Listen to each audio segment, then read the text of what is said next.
वंदे पुरुषोत्तमम। श्री श्री ठाकुरंकर अभिकृत बाणीरू संकलित इष्टप्रोक्त ग्रंथरु पाठ। संकलक श्री विवेक रंजन चक्रवर्ती।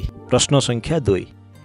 चारिदिगरु तो मनीष तार प्रयोजनीय जा किछि आहरण करिवो, एहा मध्यरे गुरुंकर प्रयोजन कौन? श्री श्री ठाकुर। जनकु अनुसरण न कले आहरण गुड़िक विच्छिन्न होई रहिबो, माळ परी गुंथि होई रहिबो नाही।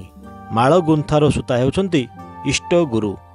जनक प्रति मोर जेउ भल पाइबा ताहा नेई मु समस्तंकु भल पाए। एही रकमर जणे केही जदि मो जीवन रे न थांती, जाहांकु नेई मु मो जीवनर सब क्षेत्र रे चलिबी, ताहाले मो जीवन रे केतेबेले मध्य ऐक्य संगति आसीबो नाही। केते रकमर असंगति और परस्पर विरोधी भाव जे मो उपरे आधिपत्य करी मते छिन्न विच्छिन्न करि तळिबो, तार इयत्ता नाही। तेणु गुरु जीवन रे निहाती दरकार अदरकार गुरुनिष्ठा। गुरुनिष्ठा नहीं गुरुगत प्राण होई जा किछि करिबाकु हेबो। वैष्णव माने कहंती श्रीकृष्ण जेपरि भलरे रहंती, सेथिपाई ना कोन गोपी माने कात्यायनी पूजा करिथिले।